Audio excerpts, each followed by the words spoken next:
Welcome to Gyan Gurukul.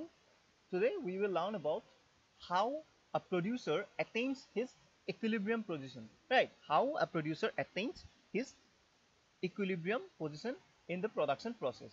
Clear? Now, for our simplicity, we are talking about a very simplified economy where the producer is using only two factors of production in his production process. Right? What are the two factors of production?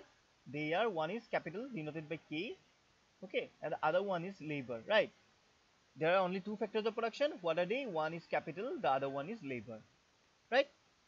Now, these are the isoquant lines of the producer. Okay, these are the isoquant lines that the producer is facing. Clear?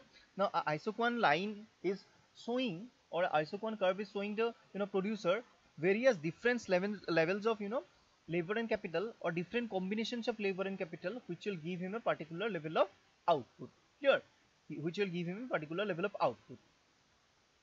Now, there are four isoquants. Okay, I1, I2, I3, and I4. Right?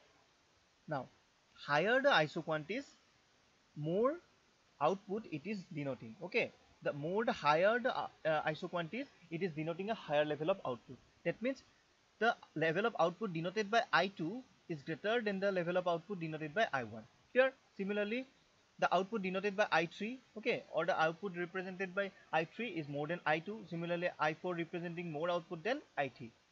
Here, right? Now, AB is the isocost line facing the producer. Okay, the producer is facing this AB isocost line. Clear? Now, what the isocost line show?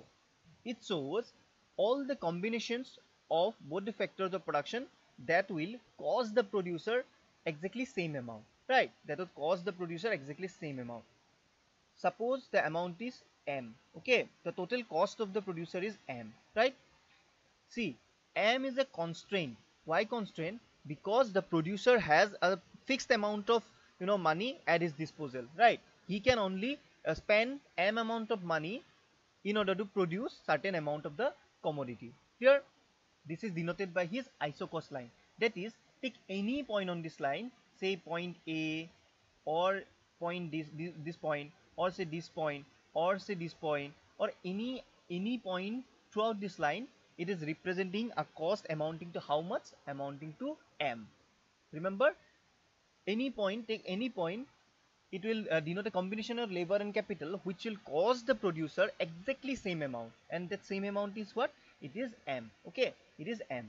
Right? Now let's see what are the criteria to get the equilibrium point of a producer. Right? So there are mainly two criteria in order to get the point of equilibrium of the producer. Okay, let's see what are they. Okay, now the first criteria to get the equilibrium point is that where the isoquant line, okay, the isoquant line is tangent to the isocost line, right? Where isoquant is tangent to the isocost line, right? See, in this figure, which isoquant is tangent to the isoquant? Okay, there is only one. See, at this point, the isoquant line I3 is tangent to the isocost line AB, right? At this point, isoquant is tangent to the isocost line. At any other point, you see, there is no tangency of the isoquant with the isocost, right? See, if you take this point, okay, over here, the isoquant I2 is intersecting the line isocost, right? But it is not tangent, okay?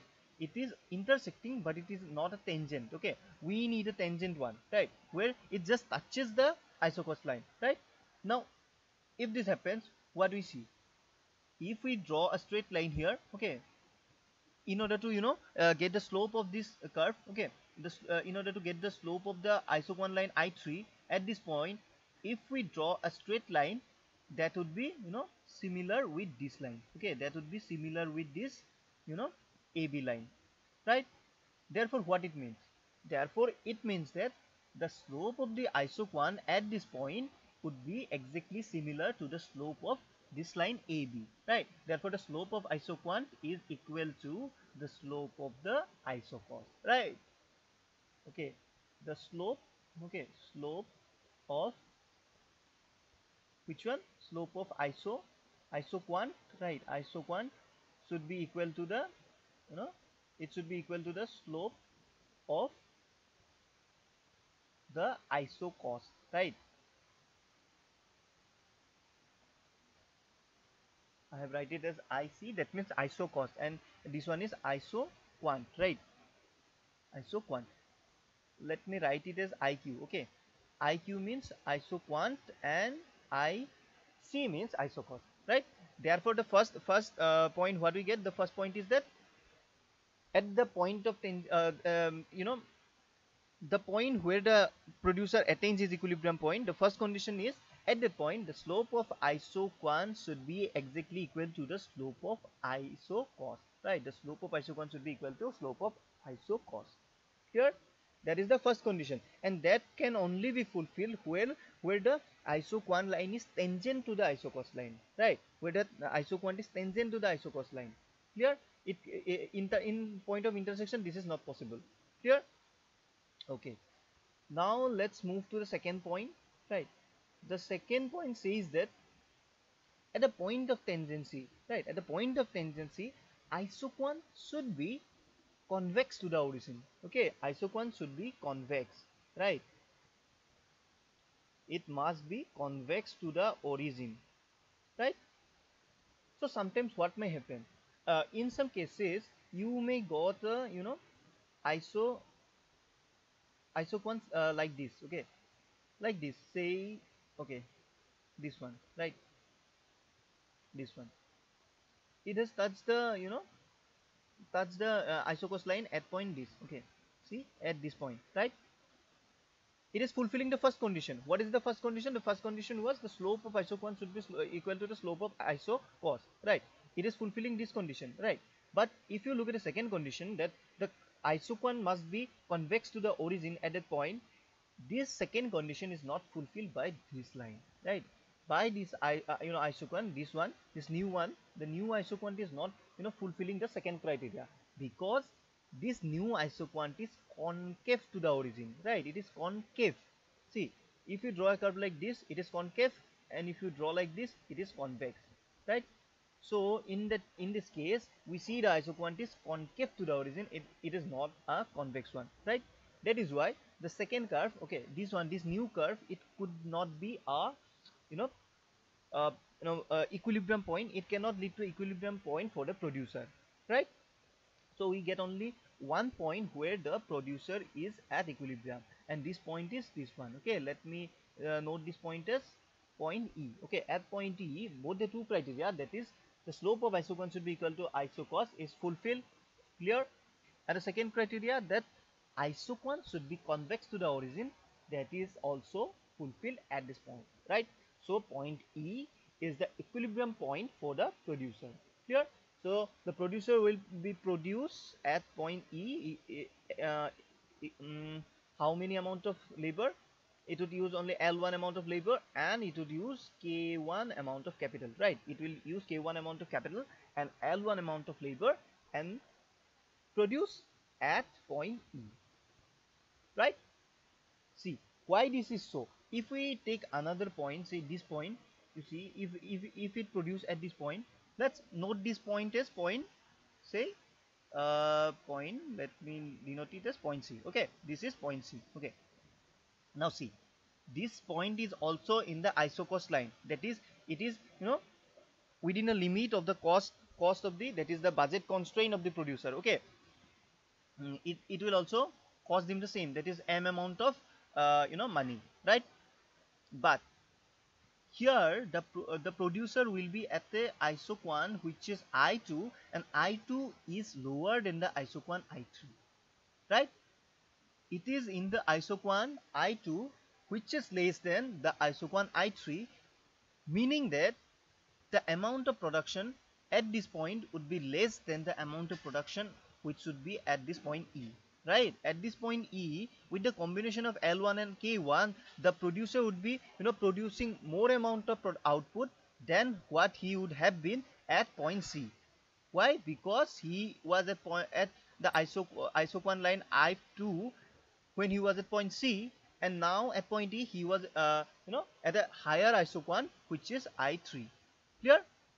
That is why this is a better position, right? Similarly, if you see, let's take any point on this isoquant. Okay, at I4, let's take this point and denote it as D. Okay, now at point D, see this isoquant I4 is greater than I3. Okay, I4 is greater than I3, which means that the amount of production at this point would be higher than E. Okay, the amount of production at this point D would be higher than E, because D is lying at a higher not indifference. D is lying at a higher isoquant. Okay, D is at a higher isoquant, meaning higher production, right? But if you see, the isocost line is far below than point D. Okay, isocost line is far below than point D. That means that though the point D is desirable for the producer, but it is beyond his reach. Why? Because his budget constraint was M. His budget constraint was M, right? He had a particular amount of money at his disposal for buying the labor and capital, right? How much he had? He had M, and with the M amount of money, he could produce only within this range. Okay, only within the range OAB. He could have produced only within the range of the triangle OAB, right? And the point D is beyond that range, right? Point D is beyond that range. That means that means that though point D is desirable to the producer, but it is unaffordable to him. Okay, it is unattainable. He cannot attain that point because he is constrained by his budget, which is M. And within the budget line, within the constraint, that is the isocost line, within the isocost line AB, with the budget constraint M, the producer could produce, the best possible point for him would be point E. The best possible point would be point E, because this is the maximum amount of production he could, produce with a combination of capital and labor with the money M. Okay, with the money M, he could produce only K1 amount of capital and L1 amount of labor and produce at point E, right? So in this way, the producer maximizes his decision, and therefore this is the point of equilibrium for the producer. Okay, this is the point of equilibrium for the producer, right? Thank you.